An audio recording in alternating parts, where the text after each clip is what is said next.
Thanks for joining me for the Prayerful Pause with the Pastor.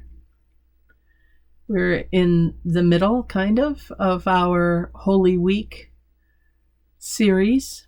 Today, talking about Wednesday, according to Mark's Gospel, as outlined in the Borg and Crossan book of the last week of Jesus' life. So far, we've really been looking at Jesus' interaction with temple authorities, condemnation of how they have been in cahoots with Rome, that they've not been true to their end of the spectrum, where we as religious people, people of the faith, are supposed to be countercultural and not adopting the imperialistic viewpoints and values of Rome. We've seen that for Sunday, Monday, Tuesday. Today, he kind of builds on that theme, Jesus does. He brings it back home to the disciples. And Wednesday's focus is on how the disciples still don't get it.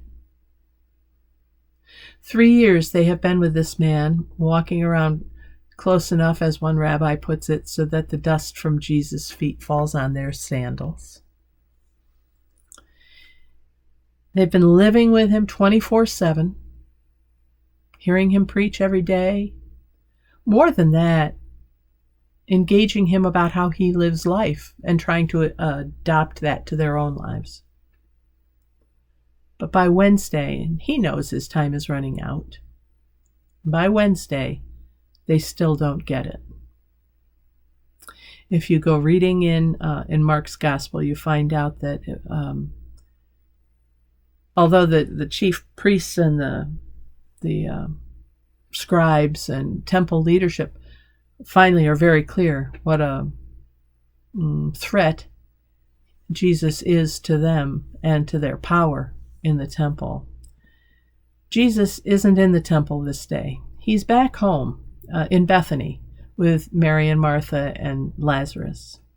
But this time he's at the house of Simon the leper. So he's staying with the Lazarus family, and he's gone over there, and an unnamed woman comes up with a jar of alabaster ointment and begins pouring this all over his head. And this normally could and would be part of the burial ritual. And some of his disciples get really angry that she spent a lot of money on this and it's going to waste. And she could have given it to the poor.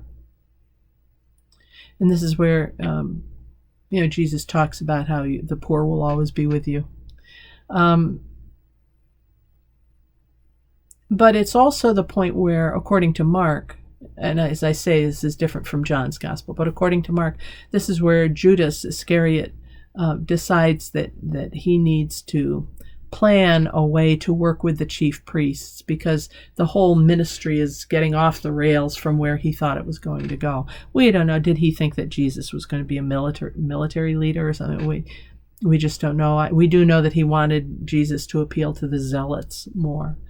But it's this theme of the failure of disciples to understand Jesus' teachings that is written of over and over and over again on Wednesday. As the person who wrote the synopsis from our class put it, the path forward of believers was and is to lead like a servant in participation with Jesus. Not to be walking along with him and have an argument between the two of you of who's the greater and who's going to sit on his right hand and who's going to be glorified and all this other stuff. It is to be a servant leader with Jesus. And that brings me to the 21st century, how rare that model is, for one thing, but also how hard it is. It's hard to be a servant leader, I think. I try to be. I know many people who try to be, but it's very hard. Maybe it's just especially hard for me. I don't think so. I think it's designed to be hard. I think it's supposed to be part of our spiritual discipline. And what does it even mean to be a servant leader. For one thing, it means not to be hierarchical, not to feel that one is greater than. In practical terms, it means to call upon, rely upon, lean upon the skills and the presence of others, and to be open and vulnerable with them, because that's who Jesus was. And that's what he is saying to all of his disciples on this day, this Wednesday of Holy Week, that we all have to learn how to be open, vulnerable. We may think it's a sign of weakness, but it truly is an indicator of strength. And that is what transforms our lives. It's being vulnerable because, as Paul puts it later in one of his writings, I am weak, but thou art strong. Every time that I am not able to do something, I demonstrate God's greatness by coming in and filling me up or bringing people together who can balance that out with their gifts and talents. Do you struggle with that? There's some personality types that just feel like we should be able to do everything, that whatever we tackle should be done our way, it's the best way, or that there is only one right way to do it. This is for us, this Wednesday message, that the disciples still don't get it. And so, of course, my question is, well, do we? Do we even get it now? Do we get it, what it is to be a follower of Jesus in the 21st century? How well do we do at embodying his values? Or are we too busy trying to adapt his sayings to our preferences? Do we see him only through our lens instead of seeing us through his lens? I don't know the answer to that for you. I can barely figure it out sometimes for me. But we're partway through. I think we're through all of the introductory parts of the week. We're getting into the heavy hitting now. All the teachings that we've had about this from this man. Have we only been learning about him, or have we been getting to know him? Do we only read about prayer, or are we praying? Do we study about justice and righteousness, or are we engaging and trying to live through justice and righteousness? I can't help but hear Jesus talking to me saying,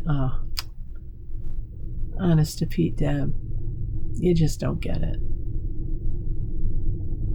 Or as my mother, you've heard me say, my mother would say to me in a very loving way that got me to not take myself too seriously as a young girl. She'd look at me and just go, honest to Pete, sometimes you are so dumb. Sometimes I feel like Jesus is saying that to me. It's like, I've tried. Why can't you forgive this person? Why do you still not trust me? Of course I'm working your life out. You've dedicated your life to me. You've invited me in. I'm holding up my end of the bargain. What part of this don't you get, Deborah? And I invite you today to know that he's not just talking to me, kids. He's talking to all of us and saying those things to you too. What is it that we still don't get? I think that's enough for us to think about on this Wednesday of Holy Week. I'll see you tomorrow on Maundy Thursday, I trust. And until then, God bless. Take care. Thank you for joining me for this prayerful pause with the pastor, a time to think of something greater than ourselves, and in this case, it's Jesus, and how maybe we still don't get it. I'm Pastor Deb Swift of both South and Downtown Presbyterian churches. and we'll see you next time. Bye for now.